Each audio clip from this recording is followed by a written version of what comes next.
Vosotros pues oraréis así: Padre nuestro que estás en los cielos, santificado sea tu nombre, venga tu reino. Aquí estamos detenidos con esta frase de venga tu reino. Hágase tu voluntad como en el cielo, así también en la tierra. El pan nuestro de cada día, dánoslo hoy, y perdónanos nuestras deudas, como también nosotros perdonamos a nuestros deudores. Y no nos metas en tentación, mas líbranos del mal. Porque tuyo es el reino, y el poder, y la gloria, por todos los siglos. Amén. ¿Se acuerdan los puntos que vimos hace 8 días? Cuando le decimos a Dios, venga tu reino, le estamos diciendo que reine en los demás, pero empezando por nosotros. Porque ¿cómo querríamos que otros le obedecieran si nosotros no le obedecemos?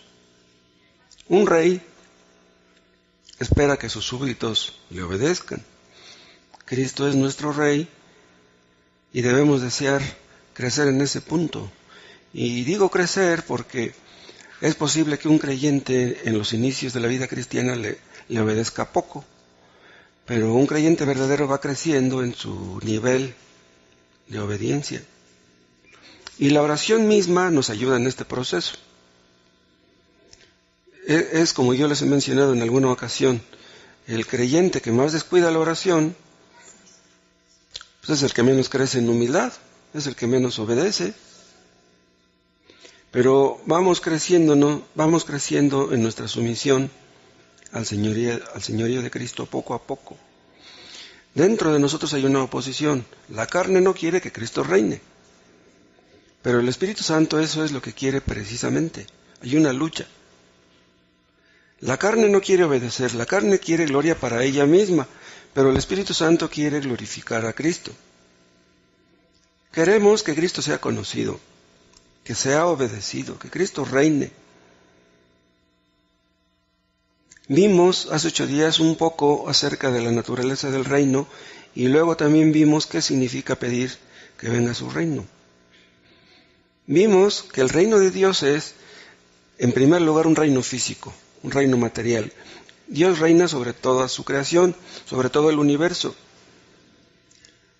Los planetas, las estrellas, siguen sus cursos que por Dios les fueron impuestos. Pero el reino de Dios, el que pedimos que venga, no es ese. Es el reino espiritual sobre todas aquellas personas que no le conocen. Y sobre nosotros también que le obedecemos. O sea, queremos que otros le obedezcan y queremos nosotros obedecerle más y más. Cristo está ahora en su trono, Él reina. Lo que acontece en el universo es lo que Él quiere. O sea, Él reina ya, ahora, pero reina de una manera muy especial sobre todos los que se someten voluntariamente a Él. Nada puede impedir que sus decretos se cumplan. Ustedes recuerdan este tema de los decretos, ¿no? El único que puede decretar es un soberano. O sea, no cualquier persona puede decretar. Un soberano decreta, pero aún así, pues un soberano terrenal es posible que sus decretos no se cumplan, por algún motivo. Pero los decretos de Dios siempre se cumplen. Nadie puede impedir que lo que Dios dice que se debe de hacer, se haga. Dios gobierna sobre todo y sobre todos. El gobierno de Dios no es un gobierno democrático. ¿Qué quiero decir con esto? En un gobierno democrático, pues el pueblo vota por quien sea su gobernante. ¿Quién votó por Dios para que nos gobernara? Él es el rey de la creación. Él es el rey de todas las criaturas. Nosotros, los seres humanos, tenemos planes para hacer esto y para hacer lo otro, pero haremos nada más lo que Dios nos permita. Pero vean, esto se aplica a todo el mundo. Todo el mundo tiene planes, todo el mundo tiene proyectos. Se cumplirán tus planes y tus proyectos los que Dios diga nada más. Porque si Dios no quiere, pues no se van a cumplir. Pero los creyentes nos sometemos al reino voluntariamente. O sea, los inconversos se someten porque no les queda otra. Podríamos decir que se someten a regañadientes. Tienen que reconocer que no son autónomos. Tienen que reconocer que tienen limitaciones. Pero los creyentes nos sometemos con alegría. Vean, esa es la diferencia entre un cristiano y uno que no lo es. Ellos tienen limitaciones, muy a su pesar. Quisieran ser libres y hacer lo que quisieran, pero harán nada más lo que Dios les permita. Cuando nosotros le pedimos a Dios, venga tu reino, estamos pidiendo que los hombres se sometan a Él, que le conozcan, que le amen, que le obedezcan. Cuando Adán y Eva pecaron, su pecado fue rebeldía. Vean, en realidad rebeldía y pecado son sinónimos. Se rebelaron y esa rebelión empezó desde entonces. El hombre no quiso que Dios reinara. Entonces, cuando nosotros pedimos, venga tu reino, estamos pidiendo que esa rebelión sea aplastada. Que se haga la voluntad de Dios y no la de los hombres. Vean ustedes un Salmo 110 que nos habla un poco acerca de ese reinado de Dios sobre todas las cosas y cómo viene Él y cómo vendrá a reinar. Este Salmo es muy interesante. Es el Salmo que más se cita en el Nuevo Testamento. Dice en el versículo 1, Jehová dijo a mi Señor, siéntate a mi diestra hasta que ponga a tus enemigos por estrado de tus pies. Dice, Jehová dijo a mi Señor. ¿Quién es mi Señor? Es Cristo. ¿Sí? Es lo que dice David.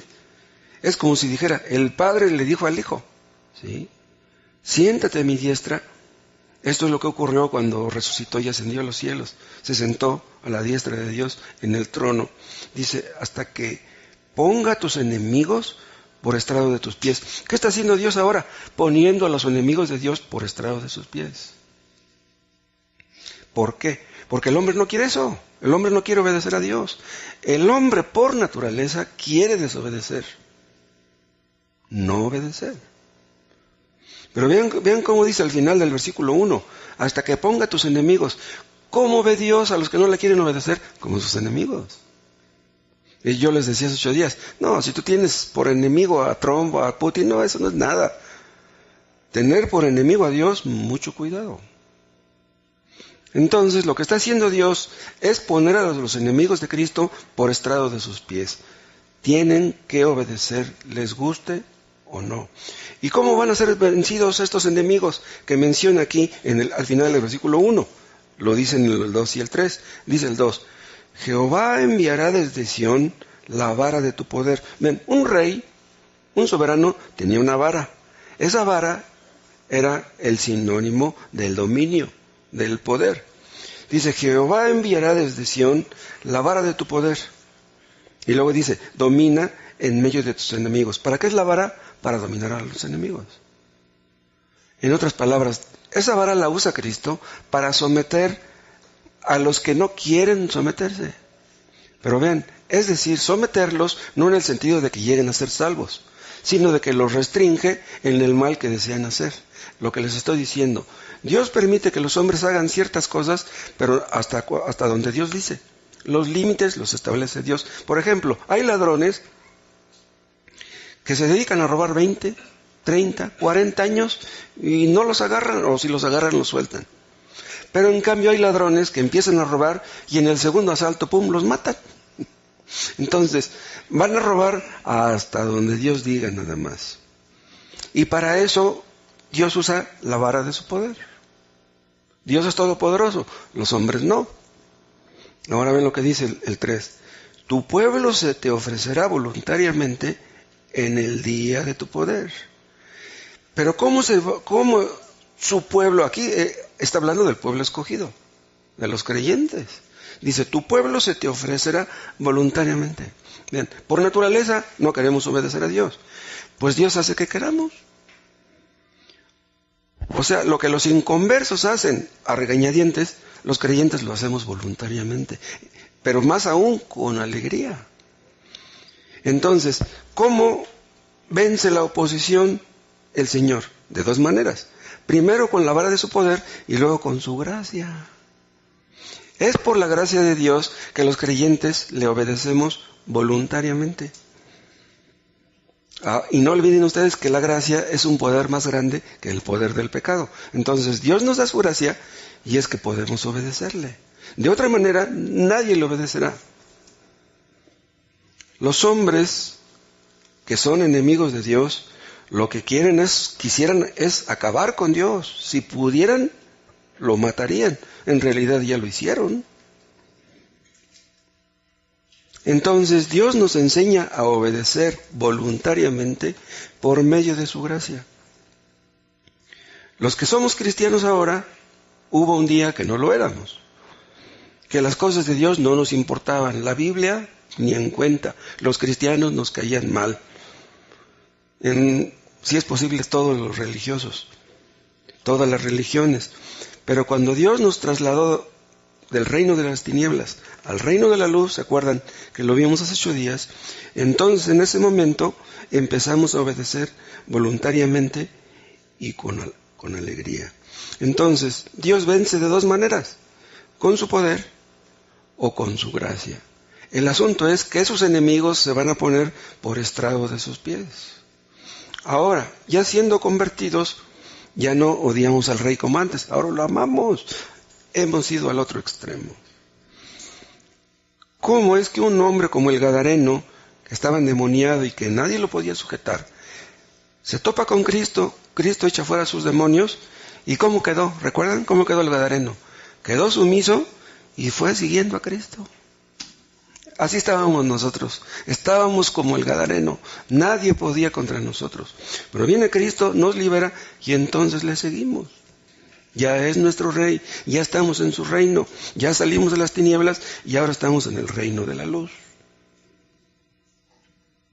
Cuando Cristo reina en nosotros, cuando empezamos a obedecerle, es cuando nos empiezan a entrar las ganas de pedir o de querer que otros también le obedezcan. Somos beneficiados a través de la obediencia. La obediencia nos beneficia. Entonces quisiéramos que los demás tuvieran lo mismo.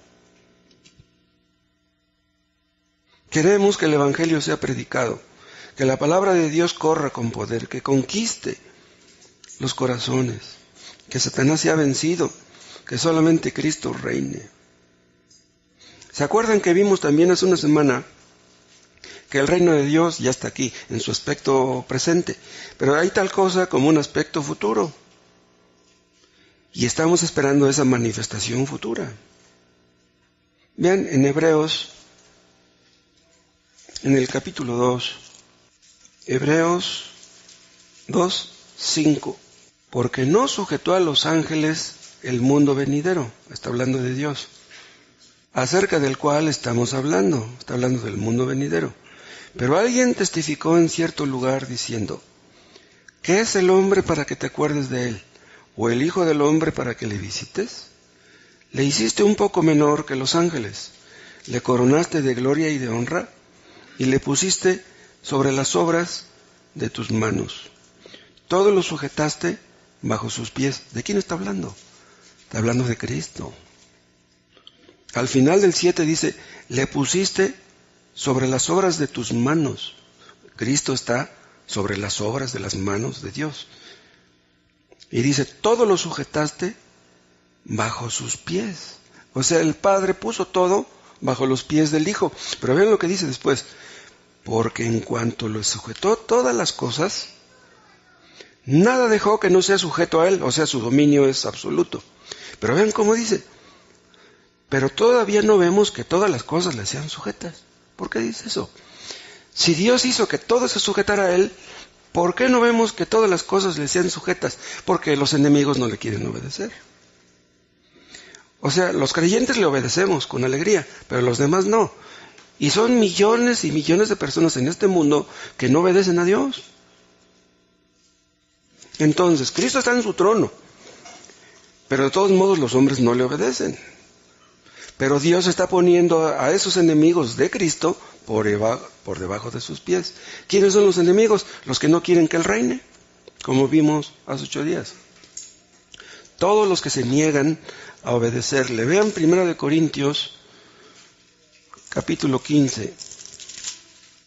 Aquí el apóstol Pablo habla también de Cristo.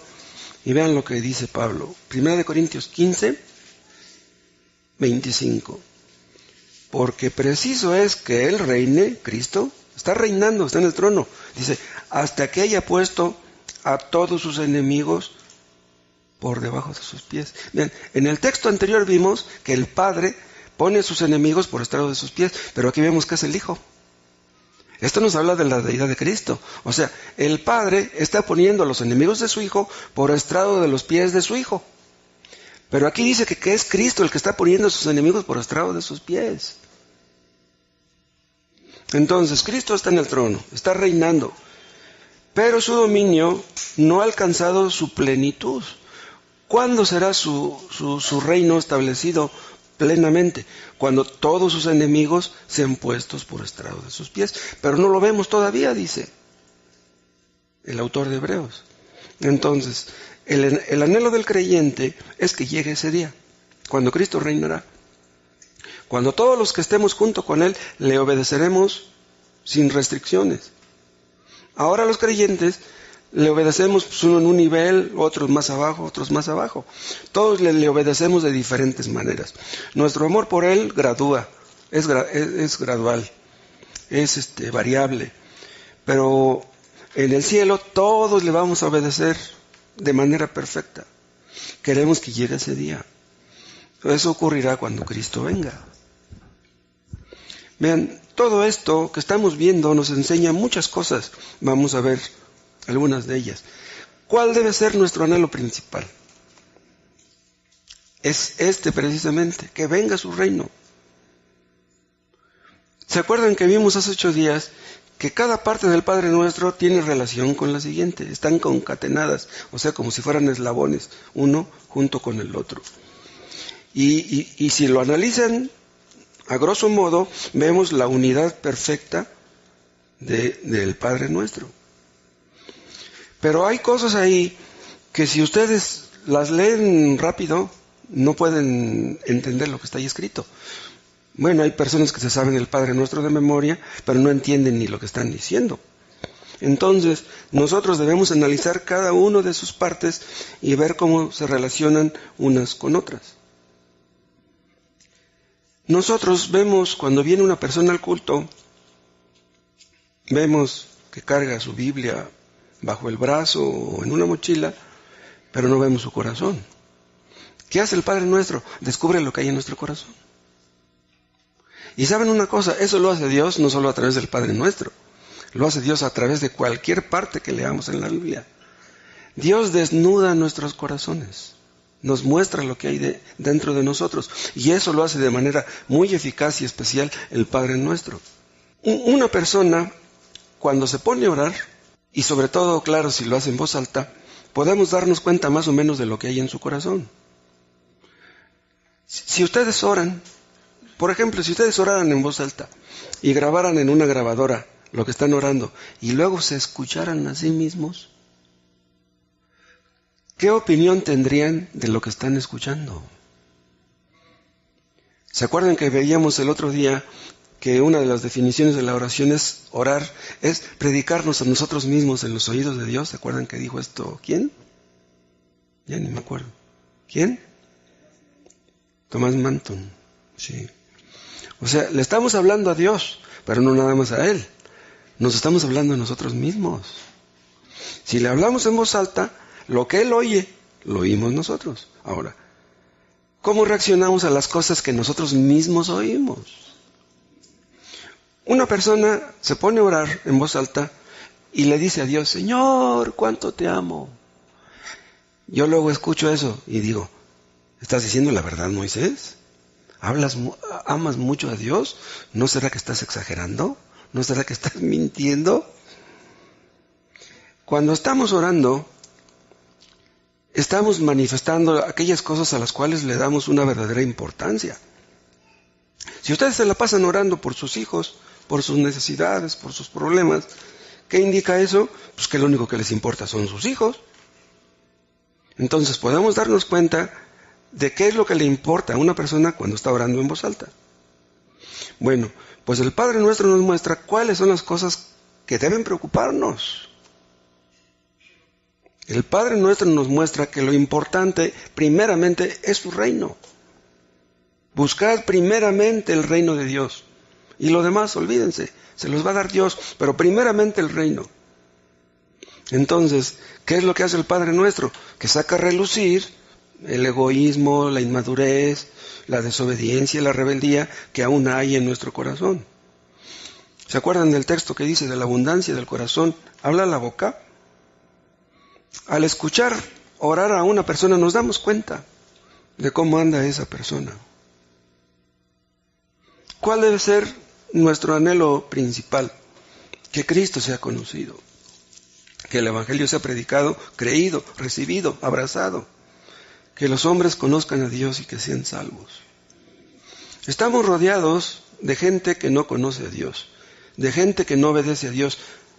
¿Por qué no lo obedecen? ¿Saben por qué? Porque no lo conocen, son ignorantes. ¿Cómo van a obedecer a un Dios al que no conocen? ¿Y qué les espera a esas personas si mueren sin arrepentirse?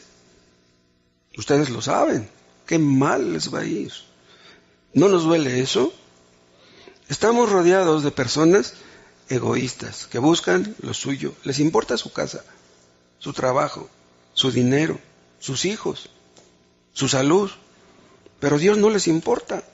Y les hablamos de Dios y no quieren saber nada de Él.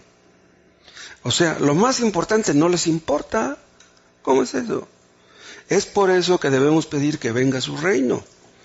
Porque si los hombres se salvan, entonces Dios es glorificado. Exactamente lo que debemos pedir. Y si las personas que están en peligro de ir al infierno no se salvan, ¿quién es el que es glorificado? Pues es el enemigo, Satanás. Ustedes saben que hubo misioneros que dejaron su patria, dejaron su familia, dejaron comodidades para ir a países lejanos a predicar lo que ellos creían que era el Evangelio. Vean, no estoy hablando de misioneros verdaderos, misioneros de Dios, digamos. Se fueron a lejanas tierras a predicar un Evangelio que no era el Evangelio, a predicar un Evangelio falso.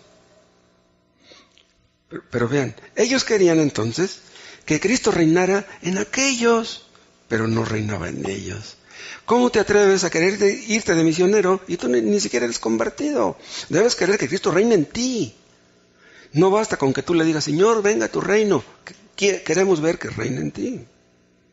Recuerdo haberles contado hace algunos años de un misionero que estaba en Córdoba, Veracruz. Y le mandaban de Estados Unidos, de su iglesia, pues sus buenos dólares. Y ahí construyó un edificio y ahí contrató maestros. Y enseñaba las doctrinas de la gracia. ¿Y cuál va siendo la sorpresa un día? Que un conocido del hermano Tomás se dio cuenta que se estaba besando con otro hombre. Era homosexual, pero predicaba el Evangelio. Decía ser misionero y era homosexual. Háganme favor. ¿Cómo se atreven a venir a México y querer que Cristo sea conocido y andan en esos pasos? Si queremos que Cristo reine en otros, primeramente debe reinar en nosotros. Pero ahora vean, los cristianos debemos anhelar principalmente la gloria de Dios, anhelarla. Pero, ¿anhelamos siempre eso? No. La mera verdad es que no. Hay muchas cosas que compiten en contra de eso. El Padre Nuestro nos demuestra que dentro de nosotros hay una lucha interna. Cuando yo le digo a Dios, venga a tu reino, me puedo decir a mí mismo, a ver, Moisés, detente. ¿Estás hablando en serio? ¿En verdad quieres que venga su reino? ¿Estás haciendo lo que tienes que hacer para que venga su reino? De otra manera, pues entonces tu oración es de dientes para afuera, no es una oración sincera, más bien es hipócrita. Entonces cuando nos disponemos a orar, vemos esa lucha interna. la lucha entre buscar la gloria de Dios y buscar la gloria nuestra. En lugar de poner la lucha entre poner la mira en las cosas de arriba y en las de la tierra, entre los deseos de Dios y los nuestros. Eso es algo que vemos a menudo en la oración. Hay un conflicto. Y repito, por eso es que muchos no pueden orar. Porque lo único que les importa son sus asuntos. Entonces, ¿cómo van a poder orar? No pueden. La oración es una lucha entre la carne y el espíritu. Vean, 1 de Pedro, capítulo 2. 1 de Pedro 2, versículo 11.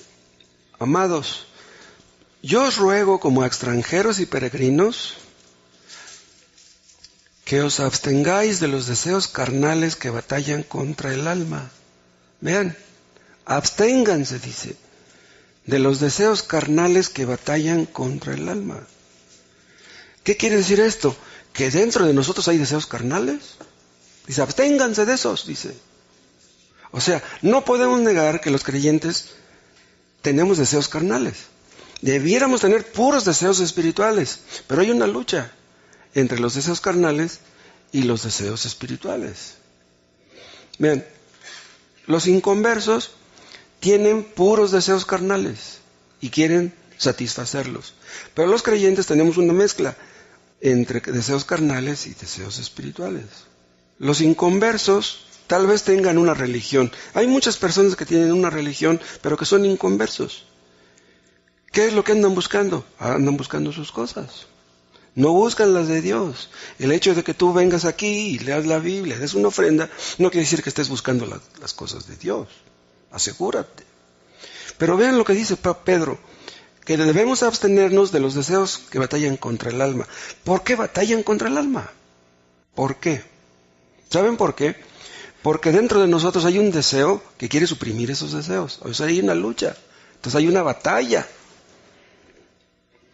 Antes de ser convertidos, teníamos puros deseos negativos, puros deseos carnales, pero ahora tenemos una mezcla de deseos carnales y deseos espirituales.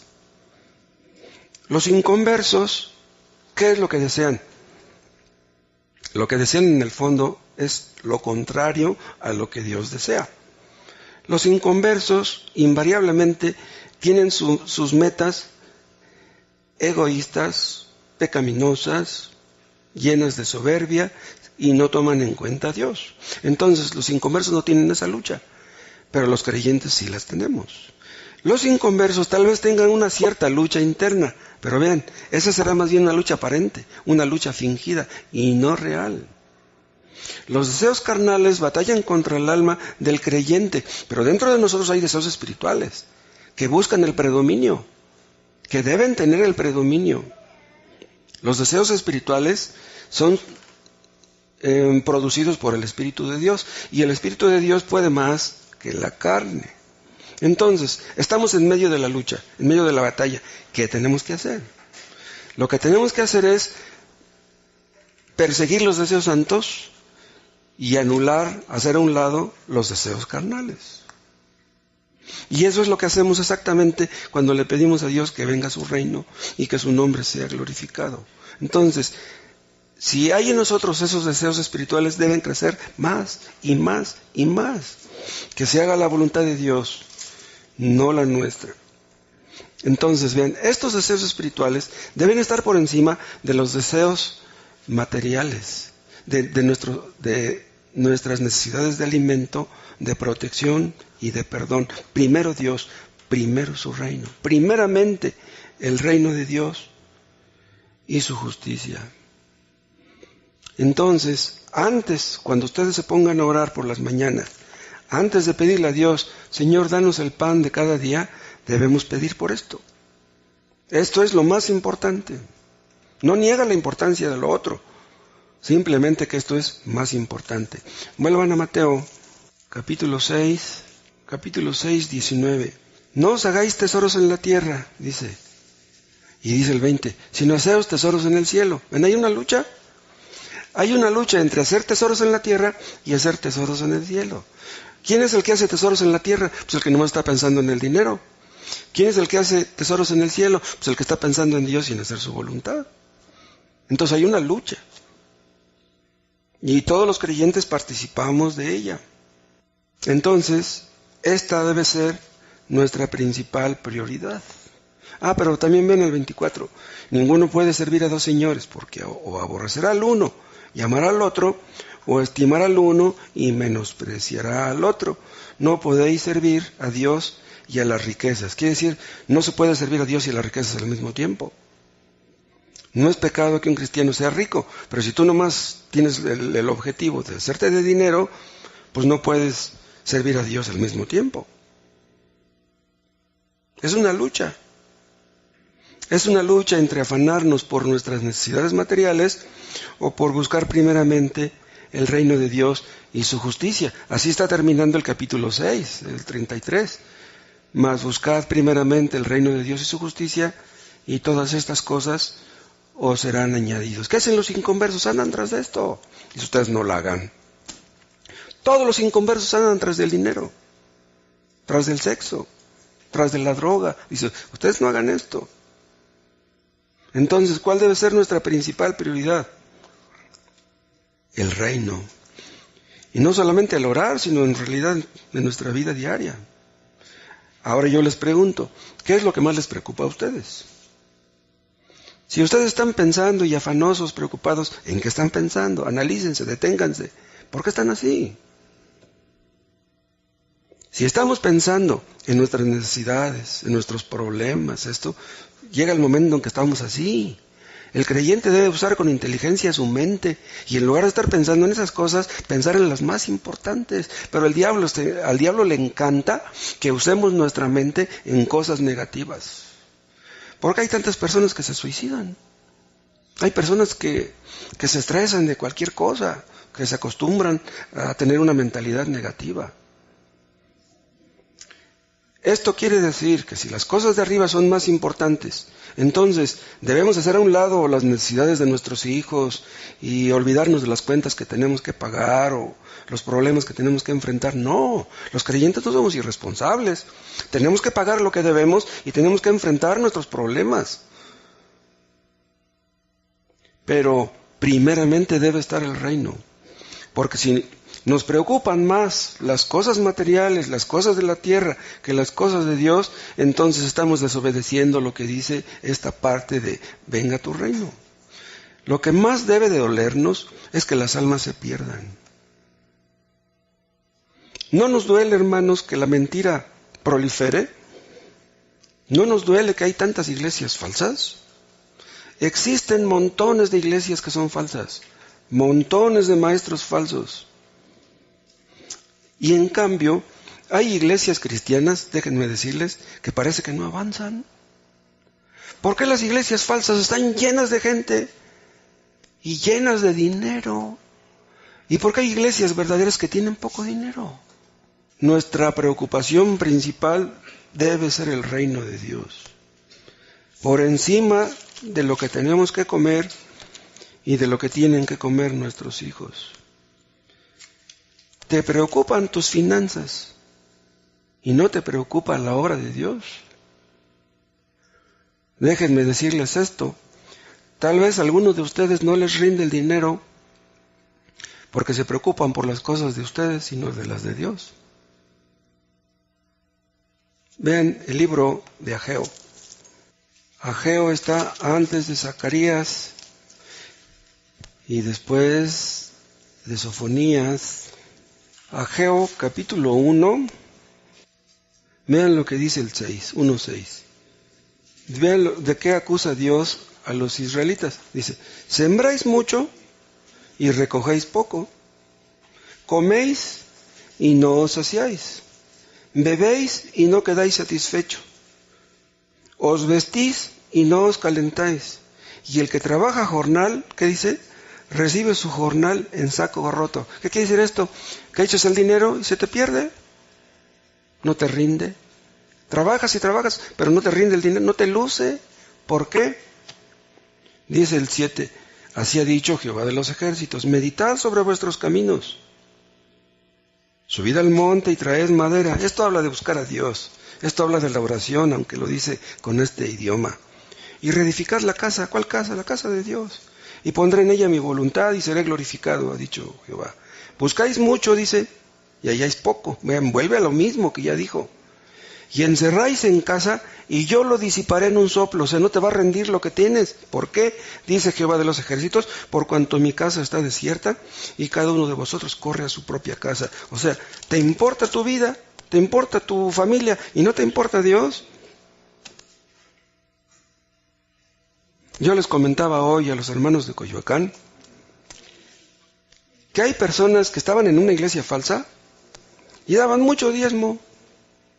Daban ofrenda y daban diezmo. Y luego llegan a una iglesia verdadera y ni ofrenda dan. ¿Cómo ven? Eso es lo que yo les dije a los de Zacapuastla.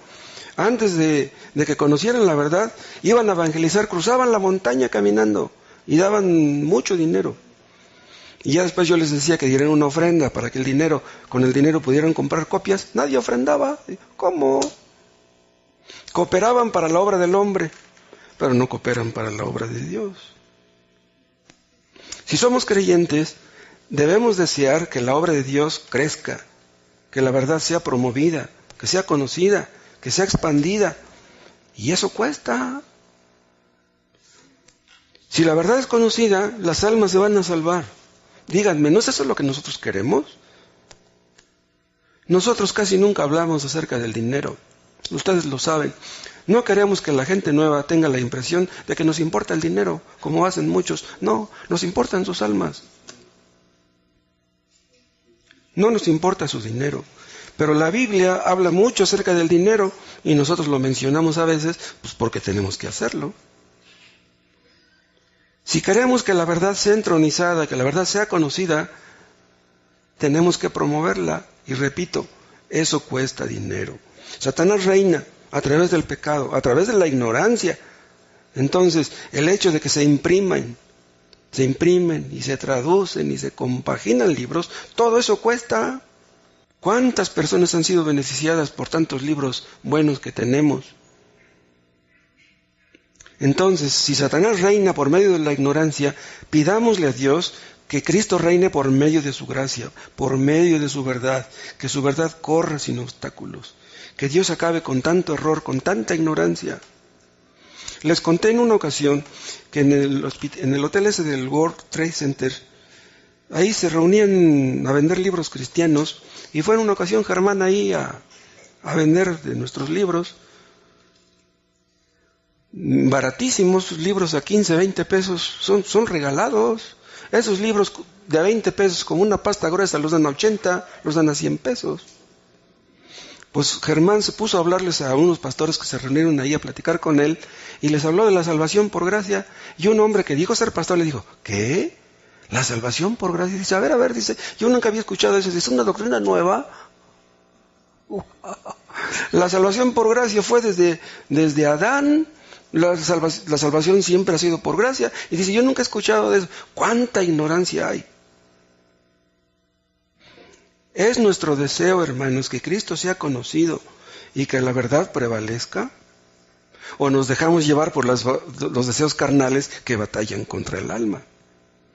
Porque si le pedimos a Dios sinceramente que venga a su reino, entonces debemos oponernos a todo lo que suponga eso. Vean, debemos odiar, debemos aborrecer todo lo que se oponga a eso. ¿Qué dice Judas? Es necesario que contendáis ardientemente por la fe, una vez dada a los santos. Combatir, ardientemente. Si ustedes oyen a un hombre que está diciendo mentiras en contra de Cristo, hablen, intervengan. En una ocasión llegaron los testigos de Jehová ahí a la casa del hermano Víctor, y salió a América y ahí estaba platicando con los testigos, ahí estaba discutiendo con ellos. Y pues oyó el ruido, la discusión Víctor y sale, ¿qué pasó? Y se empezó a meter en la plática y le dicen los testigos a Víctor, bueno, ¿y usted qué le importa? ¿Cómo que pues es mi esposa? Y aunque no lo fuera, uno tiene derecho de meterse. Entonces ellos tienen derecho de decir mentiras y no tenemos derecho de decirles la verdad. Si los deseos carnales se levantan contra el alma, guerra contra esos deseos. Los creyentes luchamos constantemente entre los deseos de Dios y los nuestros, entre los intereses de Dios y los nuestros. ¿Y saben qué? Los inconversos nada saben de eso. ¿Por qué se afligen los inconversos? ¿Por qué no se pueden comprar su pantalla?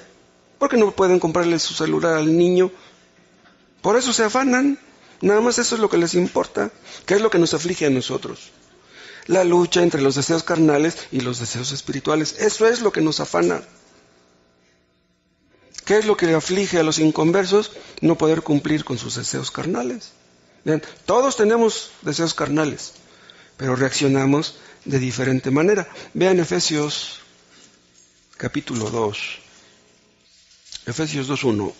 Aquí habla de Dios y dice, y Él os dio vida a vosotros, vida espiritual, cuando estabais muertos en vuestros delitos y pecados, en los cuales anduvisteis en otro tiempo, vean, en otro tiempo cuando éramos inconversos, siguiendo la corriente de este mundo, conforme al príncipe de la potestad del aire, el espíritu que ahora opera en los hijos de desobediencia, entre los cuales también todos nosotros vivimos en otro tiempo en los deseos de nuestra carne. Vean, antes de ser convertidos andábamos en los deseos, en las inclinaciones de nuestra carne.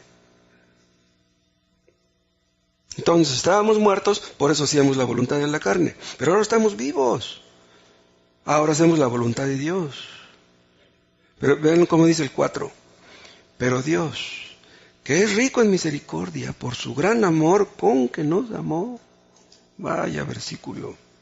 Aún estando nosotros muertos en pecados, nos dio vida juntamente con Cristo. Por gracia sois salvos. Vean, estábamos muertos, ahora estamos vivos.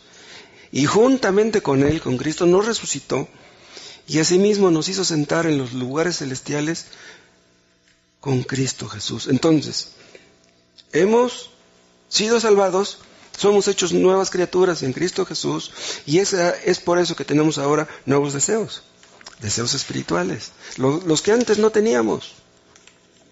Y ahora dice Pablo, estamos sentados en lugares celestiales. ¿Pero qué quiere decir esto? Vean, Cristo está allá. Nosotros estamos aquí. Entonces, ¿por qué dice que estamos sentados con Cristo en lugares celestiales? Vean, Él es la cabeza, nosotros el cuerpo. Pero Él es nuestro Rey. Estamos en su reino. O sea, somos súbditos del Rey, aunque nuestro reino esté aquí en la tierra. Y es por eso, como Él es nuestro Rey, que tenemos deseos espirituales que antes no teníamos.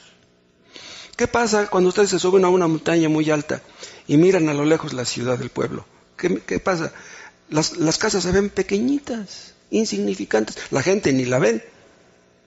Bueno, pues si estamos sentados con Cristo, podemos estar con Él allá arriba, por fe, y mirar hacia abajo. ¿Y cómo vemos a la gente? Pues ni la vemos. Desde las alturas, las cosas de abajo se ven insignificantes. Bueno, entonces cuando estamos sentados con Cristo en los lugares celestiales, imagínense como que Cristo nos presta sus ojos y vemos las cosas de allá abajo como lo que son realmente insignificantes. Un día, hermanos, vamos a estar en el cielo. ¿Cómo vamos a ver la tierra? Como insignificante. ¿Cómo vamos a ver los lujos que tenían ustedes aquí en la tierra? Como insignificantes. Los hombres se afanan por su casota, por su carrote, pero cuando los que están en el infierno, ¿cómo ven eso? Los inconversos ven las cosas de abajo como muy importantes y las cosas de arriba las ven sin importancia. Nosotros debemos hacer lo contrario, ver las cosas de arriba como muy importantes y verlas de abajo como sin importancia. Cuando estemos en el cielo, nos vamos a reír de las cosas que nos preocupaban aquí. Las cosas que nos parecían tan importantes las vamos a ver con desprecio. El otro día me dijo alguien que vio en su celular, creo que sí, así fue, que un niño pequeñito, ¿de cuántos años? ¿De cuántos, Jonathan, se suicidó? Un niño de 6 años se suicidó, se aventó de un edificio porque sus papás le quitaron el celular. Quiere decir que amaba a ese niño más a su celular que a su misma vida, que a sus padres. ¡Wow! ¿Saben qué me hizo pensar esto? Que el celular te puede robar el corazón de tu hijo. Tú debes decirle a tu hijo que vea el celular un rato. Pero si lo dejas que lo vea todo el día, ¿sabes qué va a pasar? El celular te va a robar el corazón de tu hijo. Cuando nosotros estamos allá arriba con Cristo, y es lo que hacemos cuando estamos orando. Cuando estamos orando, en ese momento estamos valorando a Cristo, poniéndolo por encima de todo y su reino. Y las cosas de abajo, pues nos estamos olvidando de ellas. Las cosas ya no las vemos como antes. Nuestras perspectivas son diferentes. Nuestras expectativas también. Vemos la vida de otra manera. Ya no la vemos como la veíamos antes. Ahora anhelamos cosas que son completamente diferentes a las que anhelábamos antes. Y si ustedes se acuerdan lo que antes anhelaban, pues les da risa. ¿Cómo es posible que yo le daba tanta importancia a aquello? Vean Colosenses, capítulo 3. Colosenses 3, versículo 1. Si pues habéis resucitado con Cristo, buscad las cosas de arriba, donde está Cristo sentado a la diestra de Dios. Vean, aquí donde dice sí, ¿quiere decir que dudaba Pablo de que los colosenses fueran creyentes verdaderos? No, porque parece dar a entender eso, ¿no? Dice, si realmente ustedes han resucitado con Cristo, dice, busquen las cosas de arriba. No quiere decir eso, pero dice, pues demuéstrenlo. Son hijos de Dios, pues busquen las cosas de arriba. Y luego dice el 4, poner la mira en las cosas de arriba, no en las de la tierra. Hermanos, no podemos poner la mira al mismo tiempo en las cosas de arriba y en las cosas de abajo. O ustedes están mirando hacia arriba o están mirando hacia abajo. Pero déjenme decirles esto, aunque estemos sentados en lugares celestiales con Cristo, de todas maneras las cosas de la tierra nos siguen atrayendo. Por la carne, por el pecado que mora en nosotros. Por los deseos carnales que están en nosotros y que batallan contra nuestras almas. Algunas personas tienen ideas medio románticas acerca de la conversión, acerca de lo que es ser cristiano, y tal vez piensen, si yo un día llego a ser convertido, las cosas de este mundo ya no me van a traer para nada. No, no lo pienses. Imagínense una mujer cristiana, que no cabe duda que sea cristiana, un día anda en el centro por allá y pregunta cuánto cuesta un Chanel número 5. Y dice, ¿y si me comprara uno de estos? ¿Es pecado que una mujer use un perfume de esos? No. ¿Pero se convertirá en una obsesión? Tengo que comprármelo. No puede ser. Si te compras un fraiche, dale gracias a Dios, no te preocupes. ¿Sí? Pero una mujer cristiana podría pensar, ¿por qué tengo este deseo de comprarme este perfume? ¿Cuánto cuesta un Chanel? ¿Saben? Los que se la han comprado, digan, ustedes saben.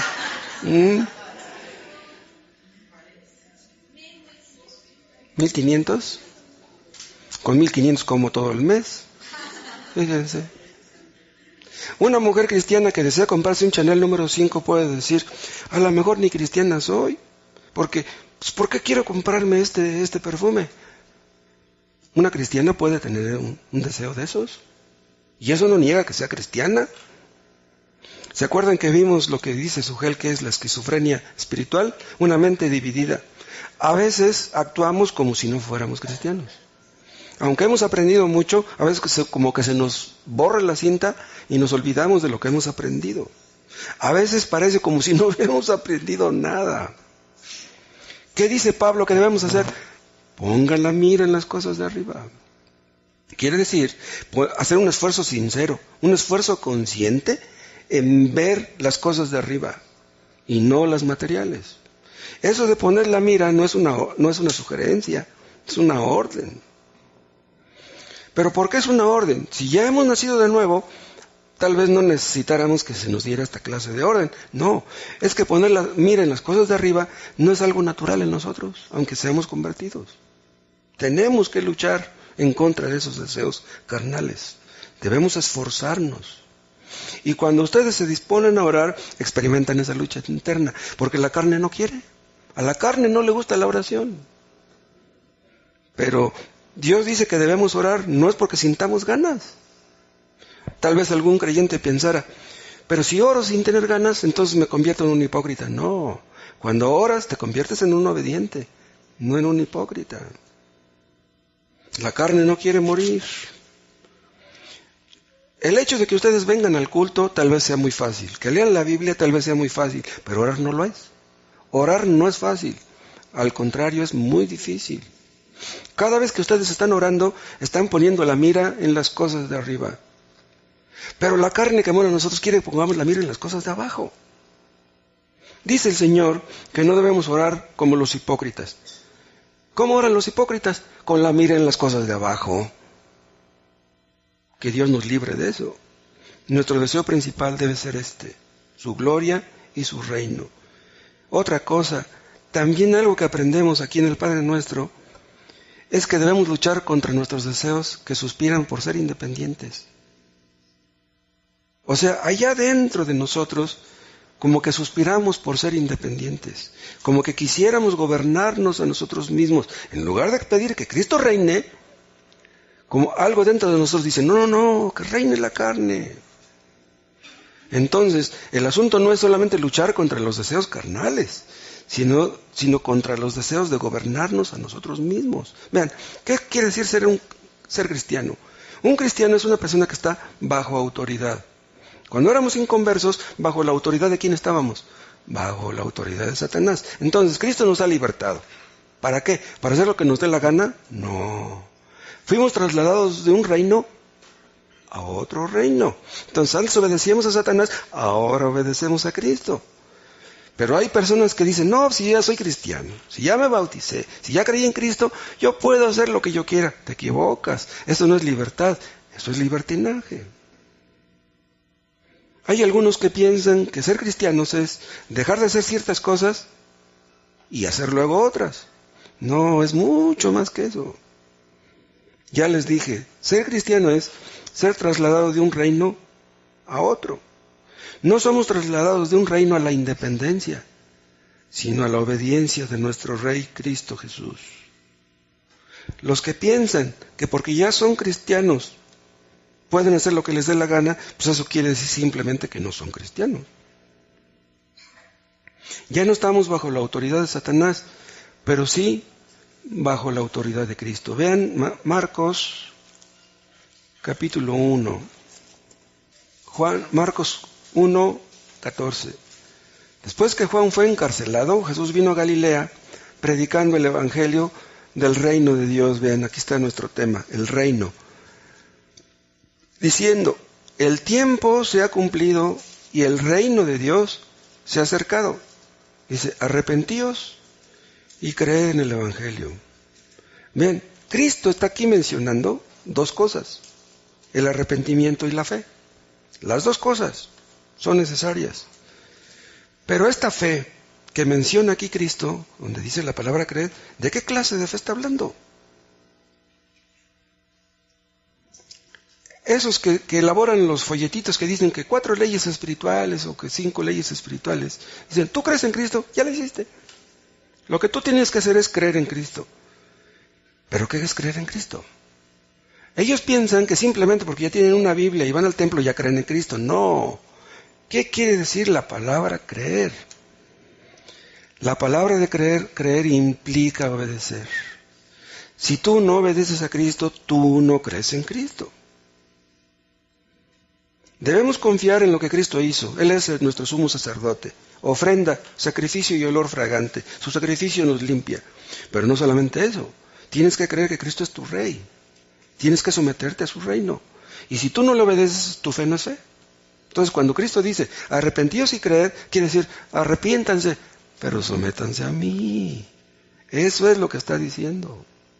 La fe verdadera nos hace reconocer que Él es nuestro profeta. Creemos todo lo que dijo. Confiamos en lo que hizo, en su sacrificio en la cruz, pero creemos que es nuestro Rey. Pero algunos piensan que obedecer a Cristo es para supercristianos. Para cristianos espirituales dicen, hay cristianos carnales y hay cristianos espirituales. Los únicos que obedecen a Cristo son los espirituales. Nosotros somos carnales, por eso somos muy mundanos. No, si tú eres carnal no eres cristiano, ni cristiano eres. Eso es lo que le pasó a Tomás cuando fue allá a predicar a Yucatán. Lo rodean después del culto y le dijeron, hermano, dice, nuestra iglesia está llena de cristianos carnales. ¿Y saben qué les dijo Tomás? Dice, si son cristianos carnales, ni cristianos son. Así les dijo. Pero a muchos les gusta Cristo como su profeta. Les gusta leer la Biblia. Les gusta Cristo como su sacerdote. Pues ya me pagó por mí, pues ya no voy a ir al infierno. Quieren a Cristo como un seguro contra el infierno, pero no quieren obedecerle. Si ustedes no obedecen a Cristo, ustedes no son cristianos. Así de sencillo. ¿Cómo demuestra una persona que es cristiana? Cuando obedece a Cristo.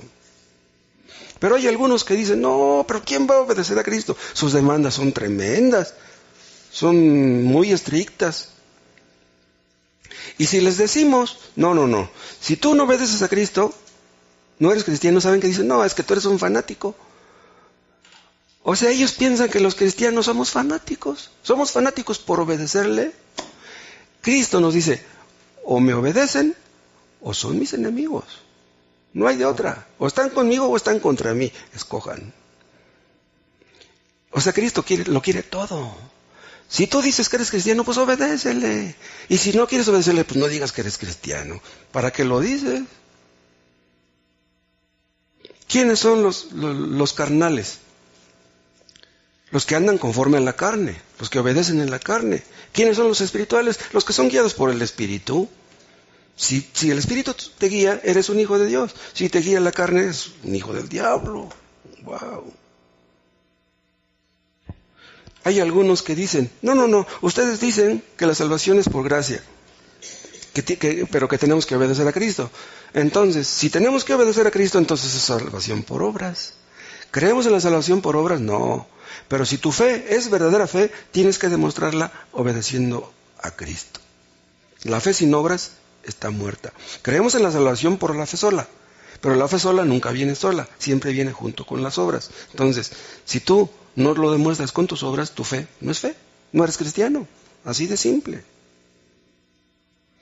Dicen algunos, pero es que cuando estaba en la cárcel, el apóstol Pablo con Silas ahí, se desató aquel terremoto y le preguntaron, señores, ¿qué debo hacer para ser salvo? ¿Y qué les contestó Pablo? Cree en el Señor Jesucristo y serás salvo tú y tu casa. Vean, dice, nada más le dijo, cree en el Señor Jesucristo. No le dijo, obedece. Nada más le dijo, cree. Sí, es cierto, pero ¿qué quiere decir creer? Ahí está el asunto. Vean, el no entender una palabra griega nos mete en graves problemas. Tenemos que entender lo que significa la palabra. Si hemos creído en Cristo, ya no somos nuestros propios señores. Él es nuestro Señor. Él es nuestro dueño. A partir de ahora, ya no podemos hacer lo que nos plazca.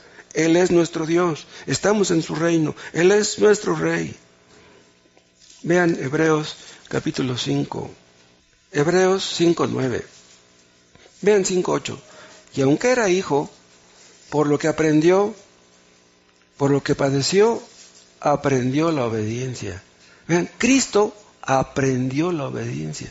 ¿Por qué dice eso? ¿Qué tenía que aprender Cristo? Si Él era Dios. ¿Saben por qué dice aprendió la obediencia? Porque cuando Él estaba en el cielo, Él no obedecía a nadie. Él nunca había obedecido a nadie. Entonces cuando vino a la tierra, Él se sujetó al Padre. Pero en el cielo no se sujetaba al Padre. Pues Él es Dios. Dios no se sujeta a nadie. Ahora vean el 9. Y habiendo sido perfeccionado, Cristo vino a ser autor de eterna salvación. ¿Para quiénes? Para todos los que le obedecen. Supongamos que no dijera aquí la palabra obedecen. Supongamos que dijera el autor de eterna salvación para todos los que creen en Él. ¿Cuál sería la diferencia? Ninguna. ¿Quiénes son los que creen? Los que le obedecen. O sea, son palabras intercambiables. El que cree, obedece. No obedeces, no crees.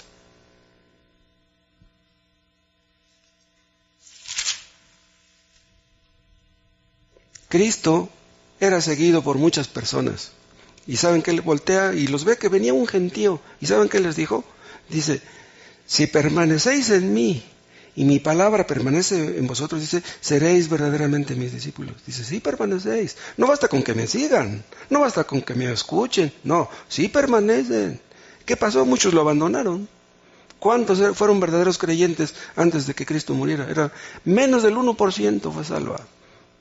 Dicen unos comentaristas que más o menos 1 millón de personas escuchó a Cristo y vio sus milagros. Más o menos 1 millón de personas. ¿Y cuántos fueron salvos? Menos del 1%. Díganme si no es para dar miedo. ¿Quiénes son los que son verdaderamente sus discípulos? Los que le obedecen, los que llevan fruto. Si tú no deseas que el reino de Cristo venga y que venga primeramente a ti, pues entonces no eres cristiano. Pero cuando tú mortifiques el pecado que mora en ti, el mismo Espíritu Santo te dará testimonio de que eres un hijo de Dios. Pero si tú No puedes orar de esta manera. Si no puedes pedir de todo corazón que venga su reino, entonces estás en peligro. Si toda tu vida has andado en desobediencia, dejen esas armas. Dejen de pelear con Dios. Dejen de rebelarse contra Él. Sométanse a Cristo y Él les perdonará. Él ha prometido hacerlo y yo se los digo en su nombre. Ni Él mintió, ni yo les estoy mintiendo. Si ustedes se arrepienten, Dios les perdona todo lo que hayan hecho. Se olvidará de todos sus pecados y nunca se los va a estar cantando. Se va a olvidar de todos los pecados que ustedes cometieron desde que tienen uso de razón. El otro día alguien comentaba que una mujer en la iglesia de Sujel Michelén se bautizó a los 90 y ¿cuántos, Alicia? 93 años. 93 años pecando. Se arrepintió y Dios le perdonó los pecados de 93 años. Millones y millones de pecados. ¡Qué tremendo!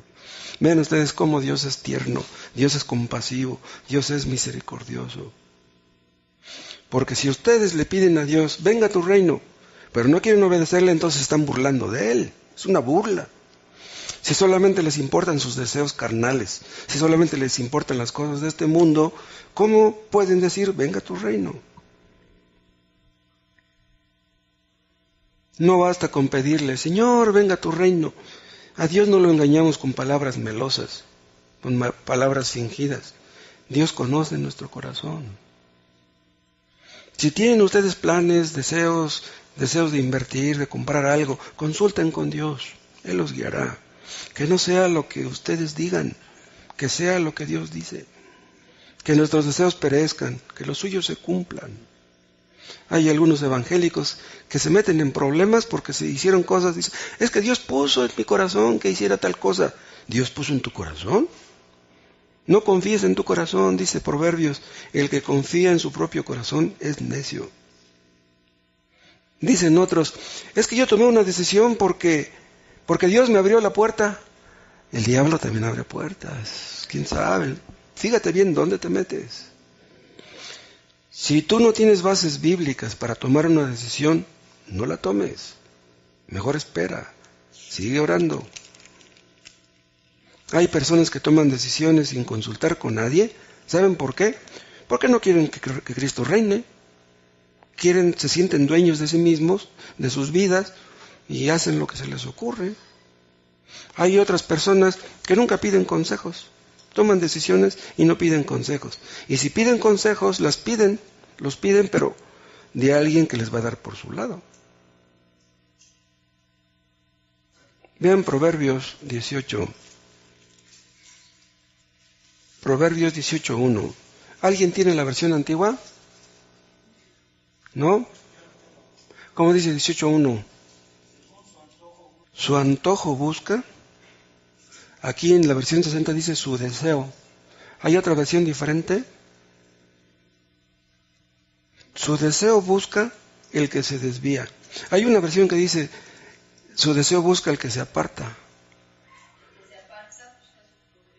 Esa es la versión antigua, aquella. ¿Sí? El que es egoísta. A ver, léelo todo. Pues algo se aprende de cada una de estas versiones. Quien quiere que Cristo reine está dispuesto a hacer su voluntad, cueste lo que cueste. Si ustedes quieren hacer la voluntad de Dios, Dios les guiará, les mostrará el camino de manera que las cosas terminen bien. Porque el diablo quiere controlar nuestras vidas, quiere controlarnos, y nuestra carne se niega a someterse al Rey. Entonces debemos cerciorarnos que lo que estamos haciendo es realmente la voluntad de Dios y no la nuestra ni la de los hombres. Debemos tener mucho cuidado de cómo oramos, porque es posible estar usando un lenguaje espiritual sin que nosotros seamos espirituales. Dios no anda buscando gente que le diga palabras bonitas.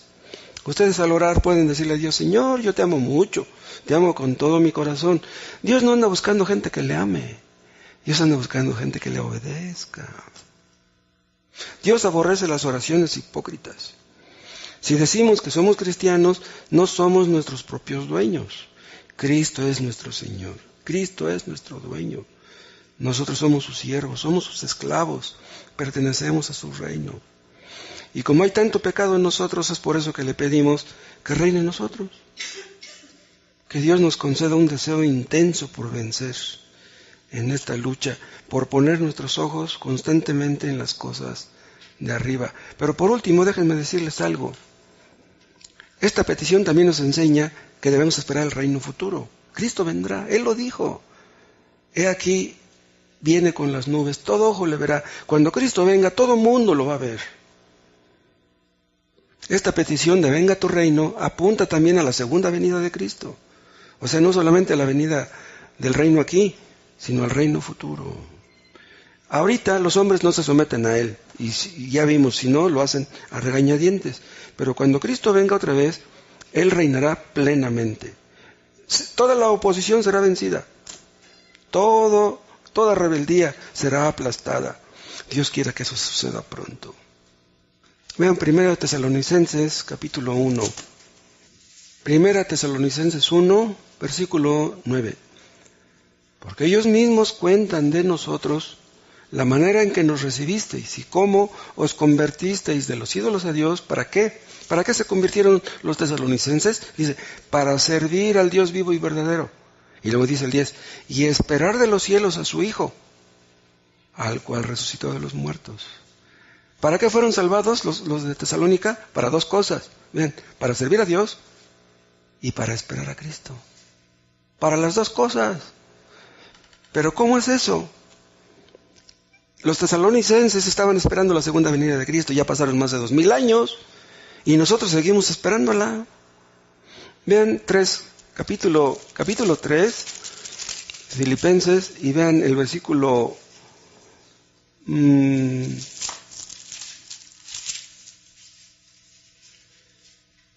vean lo que dice el 17. No, ¿cuál estoy? ¿En dónde estoy? Filipenses, ¿qué les dije? Filipenses 3:20. Mas nuestra ciudadanía está en los cielos, de donde también esperamos al Salvador, al Señor Jesucristo, el cual transformará el cuerpo de la humillación nuestra para que sea semejante al cuerpo de la gloria suya, por el poder con el cual puede también sujetar a sí mismo todas las cosas. Vean, esperamos al Salvador y seguimos esperándolo, y cuando Él venga transformará nuestro cuerpo. ¿Se acuerdan que vimos de esta transformación? Vean 2 de Pedro capítulo 3, 2 de Pedro 3:10. Pero el día del Señor vendrá como ladrón en la noche. Vean, Cristo vendrá, en el cual los cielos pasarán con gran estruendo, y los elementos ardiendo serán deshechos, y la tierra y las obras que en ella hay serán quemadas.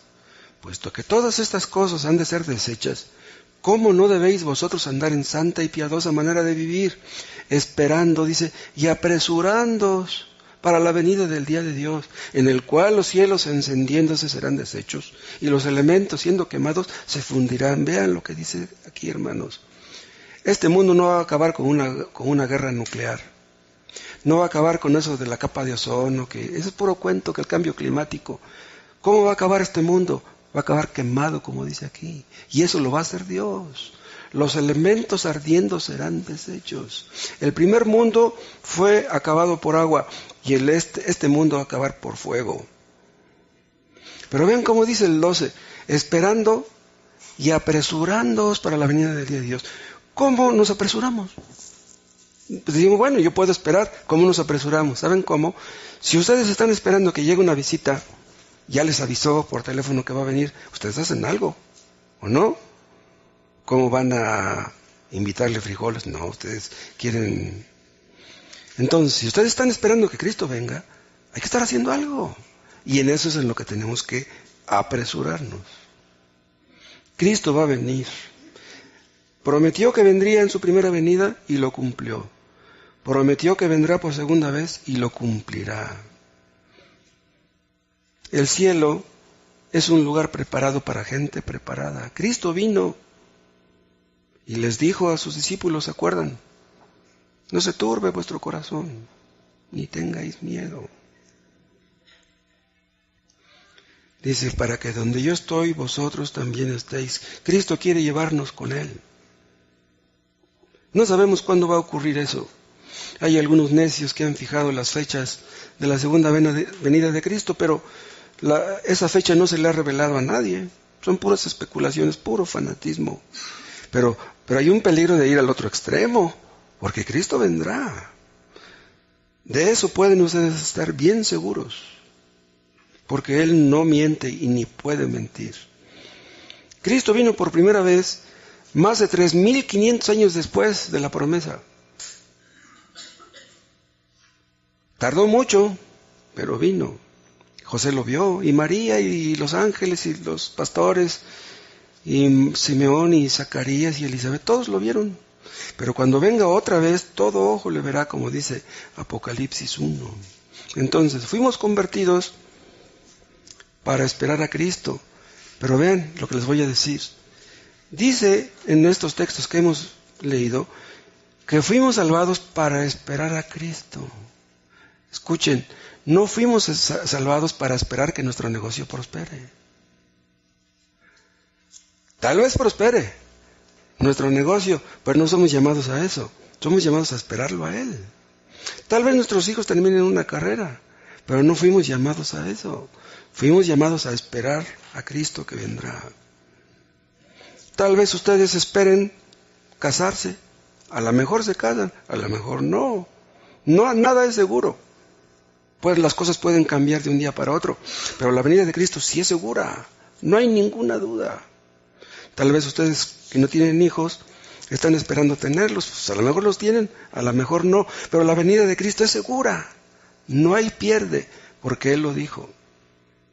Va a sonar la trompeta final. Cristo va a descender del cielo. Todo ojo le verá. Incluso las personas que murieron hace miles de años mirarán a Cristo cuando venga. Entonces, que las preocupaciones de este mundo presente no nos aparten de lo más importante, el reino de Dios. Oremos.